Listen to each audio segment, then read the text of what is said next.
Banyak sekali orang yang menyamakan bank dengan fintech P2P. Mengapa? Karena mereka meyakini kedua lembaga ini adalah sama-sama lembaga intermediasi. Artinya, lembaga ini menghimpun dana dari masyarakat dalam bentuk simpanan, kemudian menyalurkan menjadi kredit atau pinjaman. Tetapi sebenarnya lembaga ini berbeda, dan saya hanya ingin menjelaskan perbedaan yang paling krusial. Bank ketika menyalurkan kredit, bank menciptakan uang dari ketiadaan. Banyak orang bahkan yang belajar ekonomi yang salah paham tentang bank. Mereka meyakini bank sebagai lembaga intermediasi seperti yang telah saya sampaikan. Telah banyak yang membantah hal ini, termasuk pernyataan dari bank sentral di dunia. Saya sudah menjelaskannya berkali-kali. Saya sampaikan kembali di link deskripsi. Namun kali ini saya kembali mengutip pernyataan dari Bank Sentral Inggris dalam laporannya Money Creation in the Modern Economy.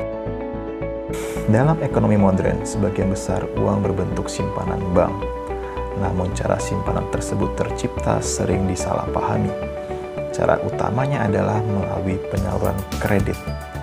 Kapanpun bank menyalurkan kredit, bank menciptakan simpanan yang sama di rekening peminjam sehingga menciptakan uang baru.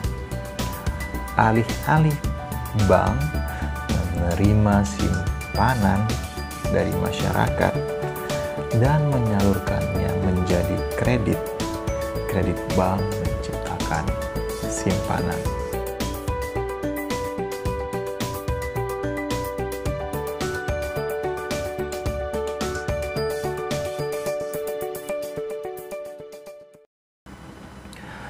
Sebenarnya ada bank yang berfungsi sebagai lembaga intermediasi, itu disebut sebagai investment bank. Katakan ada suatu perusahaan ingin menerbitkan obligasi, dia mencari pinjaman melalui obligasi, kemudian investment bank mengurus hal tersebut, kemudian dia mencari masyarakat yang ingin meminjamkan uangnya ke perusahaan tersebut. Nah, uang yang dipinjamkan ke perusahaan tersebut dari uang yang telah ada sebelumnya. Ini berbeda dengan bank konvensional ketika menyalurkan kredit. Ketika memberi pinjaman, dia tidak memberi pinjaman dari uang yang telah ada sebelumnya, melainkan dia sendirilah yang menciptakan uang itu dari ketiadaan. Begitu juga lah dengan fintech, tidak jauh berbeda dengan investment bank. Fintech P2P ketika menyalurkan kredit atau pinjaman, uangnya berasal dari uang yang telah ada di dalam sistem.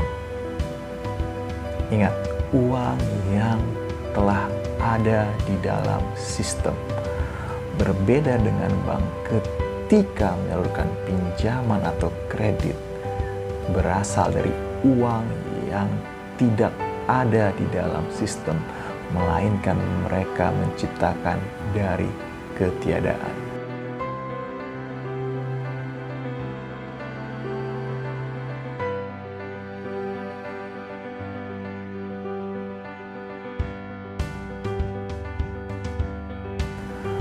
Untuk lebih jelasnya, perhatikan contoh berikut.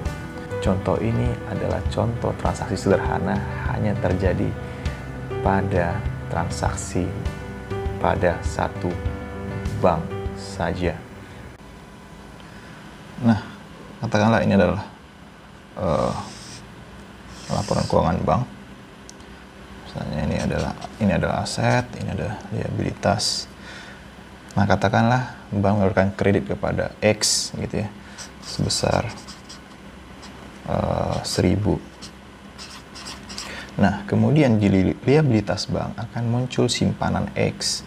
Simpanan X sebesar 1.000. Nah, di sini ketika menyalurkan kredit, bank menciptakan dari ketiadaan. Jadi muncul simpanan 1.000 dan muncul uang baru 1.000 di dalam sistem. Jadi mayoritas uang itu berbentuk simpanan. Simpanan itu seperti angka-angka. Jadi mayoritas uang itu bukan uang fisik. Nah, simpanan ini bisa diganti dengan atau ditarik menjadi uang fisik. Dapat dilihat pada video-video saya sebelumnya. Nah, bagaimana dengan fintech? Fintech itu hanya memindahkan uang yang telah ada di dalam sistem.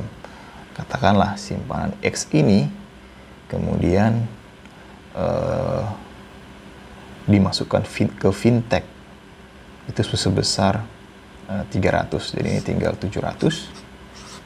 Nah, fintech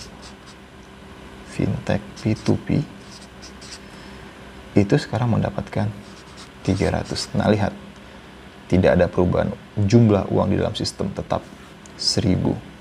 Kemudian fintech P2P, katakan menyalurkan pinjaman ke Z. Jadi sekarang simpanan Z bertambah. Katakan berapa? Katakanlah 100. Jadi di sini tinggal 200. Di sini menjadi 100. Nah, totalnya tetap 1.000. Ketika fintech P2P menyalurkan 100, uang di dalam sistem tidak berubah, tetap 1.000. Ketika bank menyalurkan kredit sebesar 1.000, uang di dalam sistem bertambah 1.000.